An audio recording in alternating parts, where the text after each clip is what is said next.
যুদ্ধ এবার অভিষেক বন্দ্যোপাধ্যায়ের বিরুদ্ধে মুখ খুললেন দলেরই সাংসদ কল্যাণ বন্দ্যোপাধ্যায়।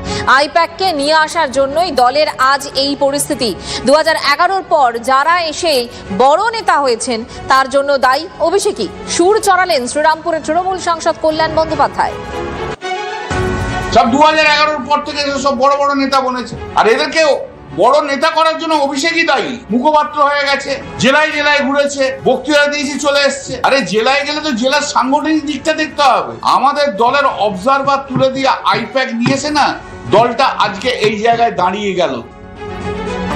দেখুন, এই রাজ্যে বিধানসভা নির্বাচনে হারের পর একদিকে তৃণমূল কংগ্রেস প্রায় তাসের ঘরের মতো ভেঙে পড়ছে, অন্যদিকে আমরা দেখছি জেলায় জেলায় পুরো বোর্ডগুলো সেখানে গণ ইস্তফা, অর্থাৎ একেবারে ভেঙে যাচ্ছে। কলকাতা পুরসভা সেখানেও ডামাডোল। আজকে দেখেছি অরূপ চক্রবর্তী, সুশান্ত ঘোষ তারা সাংগঠনিক পদ থেকে রীতিমতো রিজাইন করেছেন। এদিকে প্রবীণতম একজন নেতা তৃণমূল কংগ্রেসের সাংসদ, তিনি এখনো তৃণমূল কংগ্রেসের, তিনিও কিন্তু দলের ভুল ধরতে ব্যস্ত।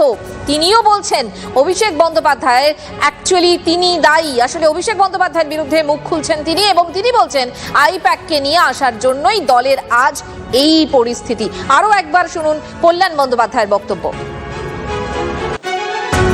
সব 2011-র পর থেকে সব বড় বড় নেতা বনেছে, আর এদেরকেও বড় নেতা করার জন্য অভিষেকই দায়ী। মুখপাত্র হয়ে গেছে, জেলায় জেলায় ঘুরেছে, বক্তৃতা দিয়েছি, চলে এসছে। আরে জেলায় গেলে তো জেলার সাংগঠনিক দিকটা দেখতে হবে। আমাদের দলের অবজারভার তুলে দিয়ে আইপ্যাক নিয়েছে না, দলটা আজকে এই জায়গায় দাঁড়িয়ে গেল।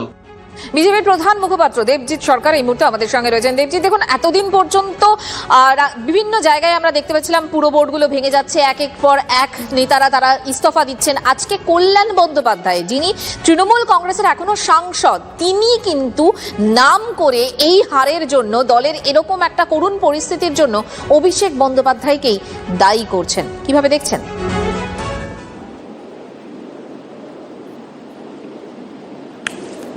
দেবজিৎ, আপনি শুনতে পাচ্ছেন? এই যে ধরনের যে কথাবার্তা, বিলম্বে বোধোদয় এবং যে কোনো সময় তার আগে আমাদের সর্বাধিনায়ক ইত্যাদি কথাবার্তা বলা, এতদিন ধরে কোথায় ছিলেন? এতদিন ধরে কেন কথা বলেননি? এতদিন ধরে মুখ খুলতে কে বাধা দিয়েছিল? তার মানে 4 তারিখের পরে ভয় আউট, ভরসা ইন, বিজেপির যে স্লোগান, বা বিজেপি আসার পরে মানুষের যা পরিস্থিতি, তাতে তৃণমূলের নেতারাও এসব বলছেন। মানুষ এগুলো নিয়ে খুব একটা কিছু ভাবছে না। দেবজিৎ, এগুলো কি ভালো তৃণমূল সাজার একটা চেষ্টা তাহলে বলছেন? কে ভালো কে মন্দ এরকম ভাবে বাছাই করা যাবে না। তার কারণ পুরো তৃণমূল দলটিতে সবাই একসময় লুটের ভাগ পেয়েছেন, এবং সেই লুট, প্রাতিষ্ঠানিক দুর্নীতি, তারই মধু সবাই খেতে খেতে খেয়েছেন। এখন আচমকা ভালো হয়ে গেলে তো হবে না।